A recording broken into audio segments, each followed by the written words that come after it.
നമുക്കറിയാം ഇന്നത്തെ സമൂഹത്തിൽ വന്ധ്യതയുടെ പ്രശ്നങ്ങൾ കൂടി വരികയാണ്. ലോകാരോഗ്യ സംഘടനയുടെ കണക്കുകൾ പ്രകാരം 6-ൽ ഒരാൾക്ക് വന്ധ്യത മൂലം പ്രശ്നങ്ങൾ ഉണ്ടാകുന്നു എന്നാണ് സൂചിപ്പിക്കുന്നത്. വന്ധ്യതയ്ക്കുള്ള കാരണങ്ങൾ നമ്മൾ നോക്കുമ്പോൾ അത് സ്ത്രീയുടെ പ്രശ്നമാകാം, പുരുഷന്റെ പ്രശ്നമാകാം, അല്ലെങ്കിൽ രണ്ടുപേരുടെയും കൂടിയിട്ടുള്ള ഇഷ്യൂസ് ആയിരിക്കാം, അല്ലെങ്കിൽ ഇതൊന്നുമല്ലാതെ കാരണം കണ്ടെത്താത്ത അൺഎക്സ്പ്ലെയിൻ ഇൻഫെർട്ടിലിറ്റി എന്ന് പറയുന്ന ഒരു ഗ്രൂപ്പും കാണപ്പെടുന്നുണ്ട്. അപ്പോൾ സ്ത്രീകളുടെ പ്രശ്നങ്ങളിൽ തന്നെ നമുക്കെല്ലാം അറിയാവുന്ന അണ്ട ഉൽപാദനം അല്ലെങ്കിൽ അണ്ടവിസർജനം, അതിനകത്തുള്ള ഇഷ്യൂസ് കാരണം, ഓവുലേഷന്റെ പ്രശ്നങ്ങൾ കാരണം വരുന്ന വന്ധ്യതയാണ് ഒരു ഭാഗം. അതല്ലാതെ ട്യൂബ്, അണ്ടവാഹിനി കുഴലിൽ വെച്ചാണ് ഈ ബീജവും അണ്ടവും തമ്മിൽ ബീജസങ്കലനം നടന്ന് പൂർണ്ണമാകേണ്ടത്. ആ ട്യൂബിന് എന്തെങ്കിലും ബ്ലോക്കുകൾ, തടസ്സങ്ങൾ ഉണ്ട് എന്നുണ്ടെങ്കിൽ ഇൻഫെർട്ടിലിറ്റിയുടെ ഇഷ്യൂസ് കാണാറുണ്ട്. അതുപോലെ തന്നെ യൂട്രസിന്റെ ഭാഗമായിട്ട് എന്തെങ്കിലും ഫൈബ്രോയിഡ് പോലെയോ അല്ലെങ്കിൽ എന്തെങ്കിലും ചെറിയ ദശവളർച്ച വന്നിട്ട് അതല്ലെങ്കിൽ യൂട്രസിന്റെ ലൈനിങ്ങിനകത്തുള്ള എന്തെങ്കിലും ഇഷ്യൂസ്, ലോങ് ടേം ആയിട്ടുള്ള ഇൻഫെക്ഷൻസ്, ഇങ്ങനെ പല കാരണങ്ങൾ കൊണ്ട് ഇൻഫെർട്ടിലിറ്റി ഉണ്ടാകുന്നു. ഇതോടൊപ്പം തന്നെ പുരുഷന്മാരുടെ ബീജം നമ്മൾ പരിശോധിച്ച് കഴിയുമ്പോൾ അതിനകത്തുള്ള കൗണ്ടിന്റെ ഇഷ്യൂസ്, മോട്ടിലിറ്റി ഇഷ്യൂസ്, അല്ലെങ്കിൽ അതിന്റെ ഘടനയിലുള്ള വ്യതിയാനം, ഇതൊക്കെ ഇൻഫെർട്ടിലിറ്റിയിൽ കോൺട്രിബ്യൂട്ട് ചെയ്യുന്നതായിട്ട് കാണാറുണ്ട്. അതുപോലെ തന്നെ മെയിൻ ആയിട്ടുള്ള ഒരു അസുഖമാണ് എൻഡോമെട്രിയോസിസ് എന്ന് പറയുന്നത്, ചോക്ലേറ്റ് സിസ്റ്റം എന്നൊക്കെ പറയുന്ന അസുഖം. ഈ അസുഖത്തിന്റെ ഭാഗമായിട്ട് ട്യൂബിന് ചലനശേഷി പ്രോപ്പറായിട്ട് നടക്കാത്തത്, അല്ലെങ്കിൽ ഫുൾ ഒട്ടിപ്പിടുത്തം വന്നിട്ട് അത് കാരണമുള്ള ബുദ്ധിമുട്ടുകൾ, അണ്ടങ്ങളുടെ ക്വാളിറ്റിയിൽ അഫക്റ്റഡ് ആകുക, യൂട്രസിനകത്ത് വന്ന് ഈ ഭ്രൂണം ഒട്ടിപ്പിടിക്കാത്ത അവസ്ഥയുണ്ടാകുക, അങ്ങനെ പല പല കണ്ടീഷൻസ് ഉണ്ടാക്കുന്ന ഒരു അസുഖമാണ് എൻഡോമെട്രിയോസിസ്.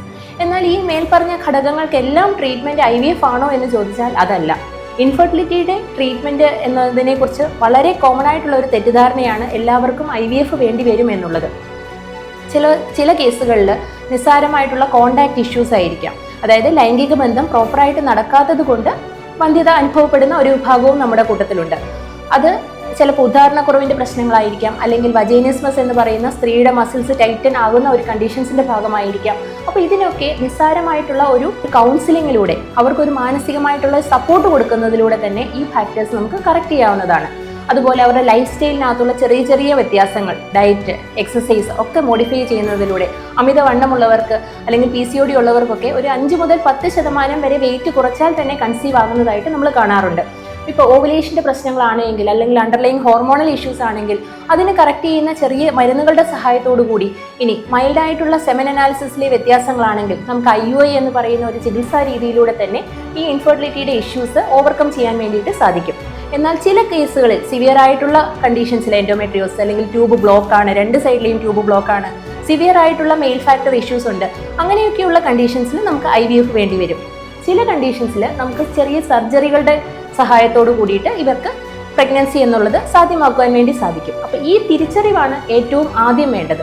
ഇൻഫെർട്ടിലിറ്റി ട്രീറ്റ്മെന്റിന് വന്നാൽ എന്തായാലും IVF വേണ്ടി വരും, അല്ലെങ്കിൽ പുറത്ത് പറയാൻ പോലും മടിക്കുന്ന ഒരു അവസ്ഥയിൽ നിന്നും മാറ്റം വരുത്തി ശരിയായിട്ടുള്ള ചികിത്സ, അത് പ്രോപ്പറായിട്ടുള്ള ഒരു ഹിസ്റ്ററി ഡോക്ടറോട് പറയുന്നതിലൂടെ, അവർക്ക് വേണ്ടുന്ന ട്രീറ്റ്മെന്റുകൾ യഥാസമയം ഉചിതമായി കൊടുക്കുന്നതിലൂടെ അവരുടെ കുഞ്ഞ് എന്ന സ്വപ്നം സാക്ഷാത്കരിക്കുവാൻ വേണ്ടി സാധിക്കുന്നു. ഞങ്ങളും നിങ്ങളോടൊപ്പമുണ്ട്.